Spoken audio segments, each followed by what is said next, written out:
세상은 안전에 대한 약속을 속삭입니다. 역대 모든 제국은 자국민에게 돈이 안전하게 보호될 것이며 정부의 약속은 깨지지 않을 것이고 내일은 항상 오늘과 같을 것이라고 맹세했습니다. 그러나 예외 없이 매번 역사는 그러한 약속들을 산산조각냈습니다. 고대 로마의 빛나는 광장에서 혁명기 파리의 웅장한 대로에 이르기까지, 미국 남부의 전장에서 현대 레바논의 은행 건물에 이르기까지 사람들은 자신이 믿었던 모든 것이 허무하게 사라졌다는 사실을 깨닫고 충격에 빠졌습니다. 저축은 무용지물이 되었고 월급은 의미를 잃었으며 미래는 의심 없이 믿었던 바로 그 시스템에 의해 도둑맞았습니다. 아무도 듣고 싶어 하지 않는 진실이 있습니다. 붕괴는 예외가 아니라 규칙입니다. 금융 시스템은 영원하지 않습니다. 무너집니다. 항상 그래왔고 앞으로도 그럴 것입니다. 중요한 질문은 단 하나입니다. 생존자와 파멸하는 자를 가르는 유일한 질문은 바로 이것입니다. 모든 것이 무너질 때 당신은 준비되어 있습니까? 재정 생활에서 저지를 수 있는 가장 위험한 실수는 영원 불변을 믿는 것입니다. 우리는 은행 계좌를 보며 안정감을 느끼고 자국 통화를 보며 발밑의 땅처럼 견고하고 영원한 것이라고 생각합니다. 그러나 돈은 견고한 기반이 아닙니다. 돈은 결코 견고한 기반이었던 적이 없습니다.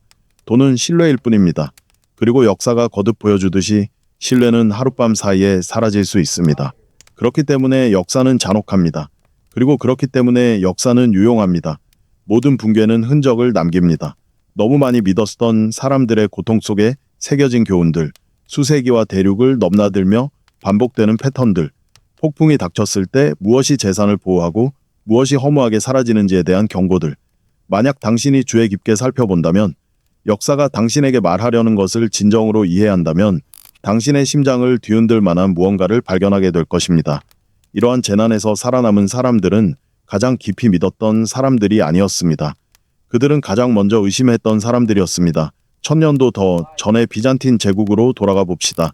대부분의 사람들은 비잔틴 제국을 로마 제국의 동족 부분, 서방 제국이 어둠 속으로 무너진 후에도 1000년 동안 살아남은 조각으로 기억합니다. 비잔틴 제국의 권력과 번영의 중심에는 단 하나의 동전이 있었습니다. 바로 금화 솔리두스였습니다. 수세기 동안 이 동전은 너무나 신뢰할 수 있고 믿음직스러워서 유럽 시장에서부터 중동의 무역 거점, 멀리 아시아 해안에 이르기까지 세 대륙의 상인들이 주저 없이 받아들였습니다. 중세시대에 존재했던 가장 강력한 국제 통화였으며 당시의 달러와 같은 위상을 지녔습니다. 하지만 여기서 이야기는 흥미로워집니다. 로마가 은화 데나리우스를 저질 금속과 섞어 가치를 떨어뜨려 결국 도금된 값싼 주석 조각으로 전락시키는 자멸적인 행태를 보았으니 비잔틴 제국은 교훈을 얻었을 것이라고 생각할 수 있습니다. 그들은 마치 목숨이 달린 것처럼 화폐의 순수성을 지켰을 것이라고 생각할 수 있습니다. 실제로 그랬어야 했습니다. 하지만 그렇지 않았습니다. 수세기 후 똑같은 유혹이 다시 찾아왔습니다. 비잔틴 황제들은 솔리두스 금화의 순도를 낮추기 시작했습니다. 더 저렴한 합금을 섞어 금을 점점 더 얇게 만들었습니다. 처음에는 아무도 눈치채지 못했습니다. 동전은 여전히 똑같아 보였고 황제의 얼굴이 새겨져 있었습니다. 하지만 서서히 상인들은 뭔가 잘못되었다는 것을 깨닫기 시작했습니다. 신뢰가 흔들리기 시작했고 결국 무너졌습니다. 수세대 동안 지중해 무역의 중심이었던 이 동전은 결국 또 다른 정치적 허구의 조각으로 전락했습니다. 화폐 가치 하락은 신뢰를 파괴했고 그와 함께 비잔틴 경제는 오랫동안 누려왔던 안정을 잃었습니다. 정부의 약속은 아무런 의미가 없었고 황제의 인장도 마찬가지였습니다. 무엇이 살아남았을까요? 종이 약속도 아니었고 정부의 법령도 아니었고 체제에 대한 애국적인 믿음도 아니었습니다. 조용히 진짜 금을 비축하고 제국의 영향력이 미치지 않는 곳에 토지를 투자하고 어떤 정부도 통제할 수 없는 방식으로 부를 분산시킨 상인들이 바로 모든 사람이 돈이 증발하는 것을 지켜보는 동안 재산을 보존한 사람들이었습니다. 이것이 첫 번째 영원한 교훈입니다.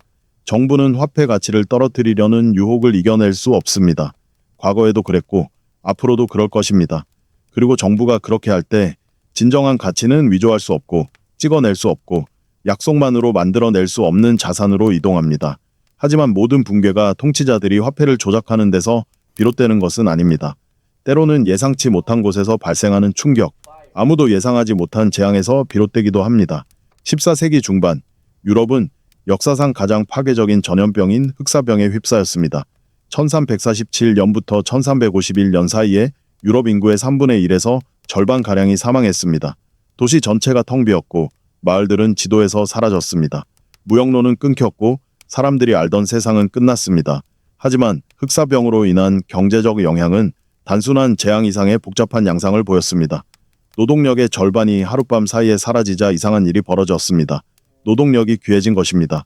살아남은 사람들은 갑자기 희소하고 귀중한 존재가 되어 부모나 조부모 세대가 꿈도 꾸지 못했던 높은 임금을 요구할 수 있었습니다.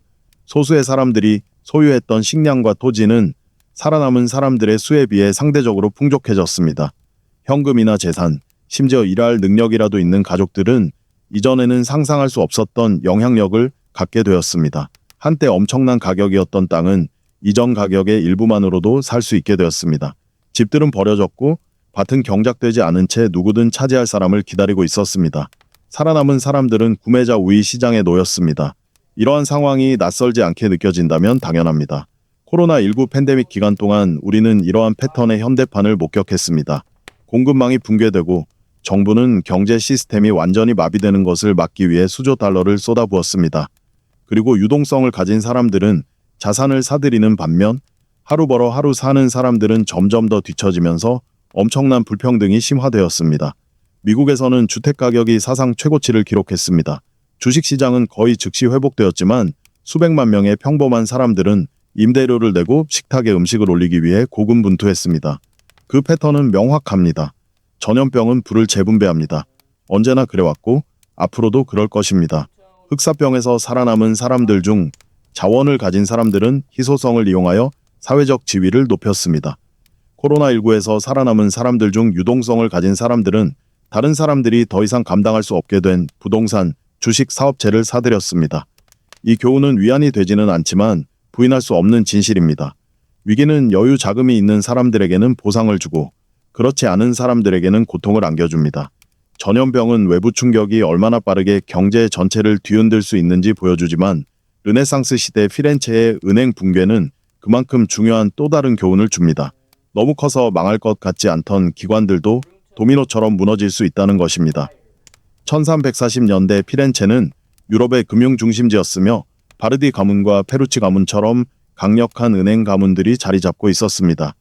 이들 가문은 여러 왕들에게 막대한 자금을 빌려주었는데 특히 영국 에드워드 3세에게 빌려준 대출은 가장 큰 재앙으로 이어졌습니다.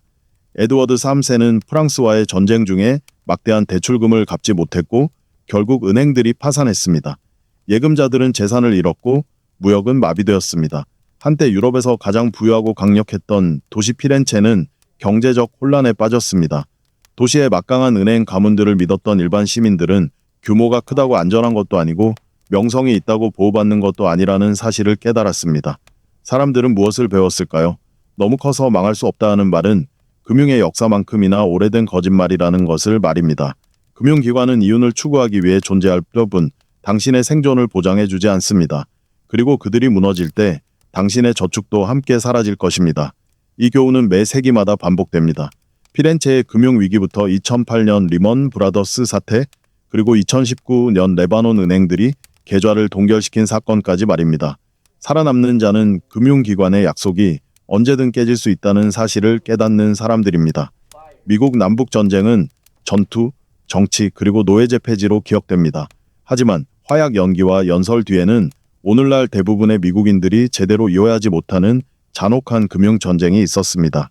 북부 연방과 남부 연합 모두 전쟁을 치르려면 막대한 자금이 필요하다는 것을 알게 되었습니다. 북부에서는 정부가 금으로 뒷받침되지 않고 미국 정부의 약속만으로 발행되는 지폐인 그린백을 발행했습니다. 처음에는 이 시도가 대담하고 애국적인 것처럼 보였습니다. 하지만 그린백이 경제에 넘쳐날수록 그 가치는 떨어졌습니다. 인플레이션이 가치를 깎아내렸고 사람들의 신뢰도 흔들리기 시작했습니다. 남부에서는 상황이 더욱 심각했습니다. 자원이 절실히 필요했지만 전통적인 방법으로는 자금을 조달할 수 없었던 남부연합은 엄청난 양의 그레이백을 발행했습니다. 전쟁이 끝날 무렵 남부연합의 인플레이션은 상상할 수 없을 정도로 치솟았습니다. 물가는 수천 %씩 올랐고 월급으로는 아무것도 살 수 없었습니다. 병사들은 받자마자 쓸모없는 월급을 받았고 가족들은 빵 한 덩어리도 제대로 살 수 없는 지폐 뭉치를 들고 다녀야 했습니다. 1865년경 남부 연합의 화폐는 단순히 약해진 정도가 아니었습니다. 완전히 죽어버렸습니다. 완전히, 그리고 철저하게 가치가 없어진 것입니다. 그 붕괴에서 중요했던 것은 종이 약속이 아니라 실물 자산이었습니다. 땅, 식량, 금. 실물 자산은 모두 가치를 유지했지만 돈은 잔인한 농담이 되어버렸습니다. 평범한 남부 사람들에게는 이것이 엄청난 재앙이었습니다. 평생 모은 저축이 먼지처럼 사라졌습니다. 유형 자산에 접근할 수 있었던 기회주의자들에게는 전쟁이 헐값의 재산과 부를 차지할 수 있는 기회였습니다. 이것은 미국인들이 좀처럼 듣지 못하지만 결코 잊어서는 안 될 교훈입니다. 여러분의 나라는 이미 화폐 붕괴를 경험했습니다. 그리고 그런 일이 일어났을 때 보호해 준 것은 지갑 속의 종이 화폐에 대한 믿음이 아니라 시스템이 인플레이션으로 가치를 떨어뜨릴 수 없는 실물 자산을 보유하는 것이었습니다. 프랑스는 혁명이 어떤 전쟁보다도 더 빠르게 돈을 파괴할 수 있다는 또 다른 잔혹한 사례를 보여줍니다. 1790년대 혁명가들이 군주제를 전복하고 교회 재산을 몰수하면서 아시냐라는 새로운 지폐를 발행했습니다. 이론적으로는 몰수된 재산의 가치에 의해 뒷받침되는 이 지폐는 경제를 안정시키고 혁명 자금을 조달하기 위한 것이었습니다. 그러나 정부는 무분별하게 지폐를 발행했습니다. 새로운 발행은 이전 발행의 가치를 희석시켰습니다. 물가는 급등했고 임금은 물가 상승 속도를 따라가지 못했습니다. 그리고 곧 아시냐는 가치가 없어졌습니다. 농부들은 종이 화폐로는 식량을 팔지 않고 대신 물건이나 은을 요구했습니다. 파리에서는 빵 폭동이 다시 일어났고 혁명은 스스로를 파괴하기 시작했습니다. 이 붕괴에서 승자는 애국적인 지폐를 들고 있던 사람들이 아니었습니다. 식량, 금 또는 부동산을 소유한 사람들이었습니다. 정부가 인쇄할 수 없는 것들을 가진 사람들이었습니다. 평범한 파리 시민들에게는 이 교훈이 너무 늦게 찾아왔습니다. 아무리 고귀한 약속이라도 다른 사람들이 받아들일 때만 가치가 있습니다. 신뢰가 무너지면 저축은 줄어드는 것이 아니라 사라집니다. 2세기가 지난 후 이 교훈은 지구 반대편에서 다시 나타났습니다. 1997년 태국 바트에 대한 투기적 공격으로 시작된 사태는 지역적 위기로 확산되었습니다. 태국은 자국 통화의 고정 환율제가 유지될 것이라고 확신하며 달러로 막대한 차입을 했습니다. 그러나 환율이 붕괴되자 외화 부채는 하룻밤 사이에 상환 불가능한 상태가 되었습니다. 투자자들은 공황 상태에 빠져 도망쳤습니다. 동남아시아, 인도네시아, 말레이시아, 한국 등 여러 국가의 통화가 연쇄적으로 붕괴되었습니다. 경제는 위축되었고 실업률은 급등했습니다. 정부들은 국제통화기금 IMF에 구제금융을 요청했습니다. 가장 큰 고통을 겪은 사람들은 공황을 촉발시킨 글로벌 헤지펀드가 아니었습니다. 저축액이 가치를 잃고 주택담보대출 이자가 2배로 뛰고 일자리가 사라진 것은 바로 평범한 시민들이었습니다. 하지만 이러한 패턴은 너무나도 익숙한 것이었습니다. 달러나 해외 자산을 보유한 사람들은 현지 통화를 믿었던 사람들보다 훨씬 더 잘 살아남았습니다. 외채에 의존하는 국가들은 혹독한 긴축 정책을 강요당했고 월스트리트 금융기관들은 아시아 자산을 헐값에 사들이며 막대한 이익을 챙겼습니다. 겉보기에는 지역적인 경제 붕괴처럼 보였지만 사실은 전 세계적인 부의 이전이었습니다. 이러한 교훈은 비잔틴 제국부터 아르헨티나에 이르기까지 모든 경제 붕괴에서 반복되어 나타납니다. 남의 돈으로 진 빚은 죽음에 덫입니다. 폭풍이 몰아칠 때 익사하는 것은 채권자가 아니라 채무자입니다. 이제 상황은 명확해지고 있습니다. 혁명기의 프랑스든 남북전쟁 당시의 미국이든 현대 아시아든 똑같은 현상이 끊임없이 반복됩니다. 지폐는 가치를 잃고 빚은 국가와 가정을 올가맵니다. 그리고 살아남는 사람들은 시스템을 가장 신뢰하는 사람들이 아니라 시스템의 취약성을 미리 알아채는 사람들입니다. 하지만 역사에 가장 소름 끼치는 부분은 이러한 붕괴가 과거의 일이나 먼 나라의 이야기가 아니라는 점입니다. 바로 지금 일어나고 있는 일입니다. 2019년에서 2021년 사이 레바논에서는 선진국 사람들에게는 상상조차 할 수 없는 일이 벌어졌습니다. 은행들이 문을 닫은 것입니다. 시민들은 아침에 일어나 보니 예금이 동결되고 인출이 엄격하게 제한되었으며 자국 통화의 가치가 폭락한 것을 알게 되었습니다. 레바논 파운드화는 가치의 90% 이상을 잃었습니다. 평생 모은 저축이 한순간에 휴지 조각이 되었습니다.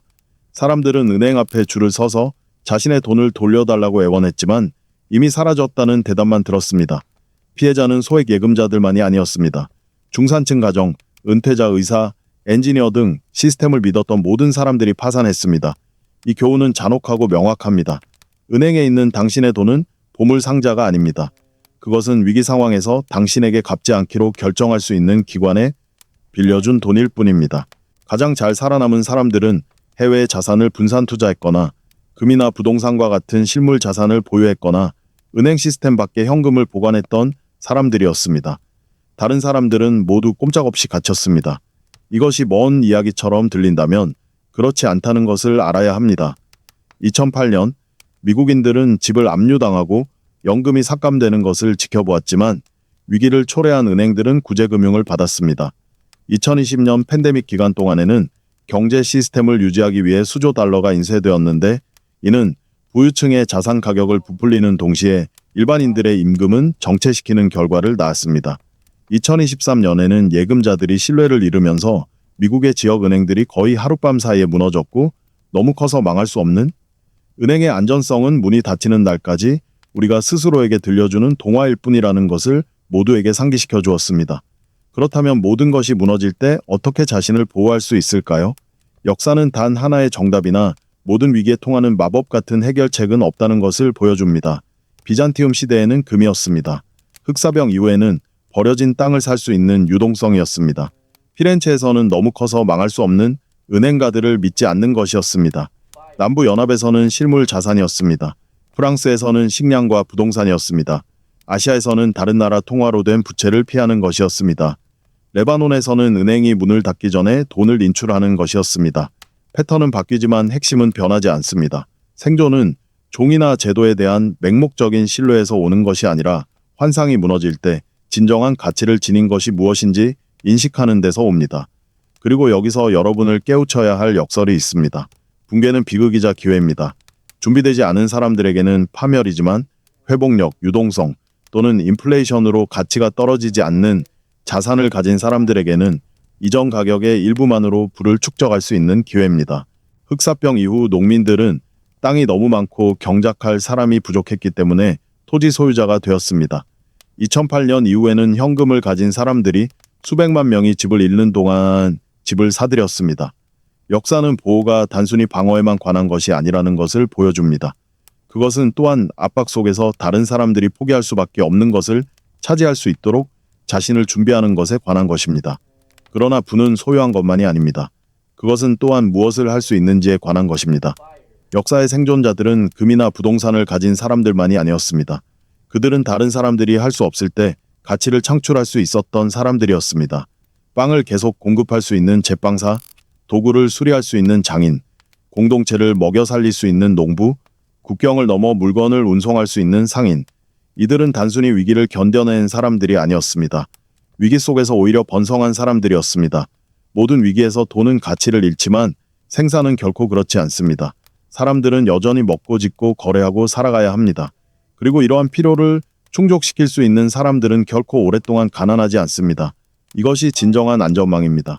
제도에 대한 맹목적인 믿음이나 정부나 은행이 당신을 구해줄 것이라는 희망이 아닙니다. 실질적인 자산, 실질적인 기술, 그리고 환상은 언제나 무너진다는 사실에 대한 인식이 바로 진정한 안전망입니다. 모든 위기는 부의 이동입니다. 믿음을 가졌던 다수로부터 준비했던 소수에게로, 종이 약속에서 실질적인 가치로, 수동적인 저축가에서 능동적인 건설자로. 역사는 이러한 패턴을 끊임없이 보여주었습니다. 따라서 문제는 모든 것이 무너질지 여부가 아닙니다. 모든 것은 항상 무너집니다. 문제는 당신이 약속만 들고 남겨진 다수 중 한 명이 될 것인지 아니면 실질적인 무언가를 가진 소수 중 한 명이 될 것인지입니다. 역사는 정확히 반복되지는 않지만 역사를 무시한다면 결국 똑같은 결과를 맞이하게 될 것입니다.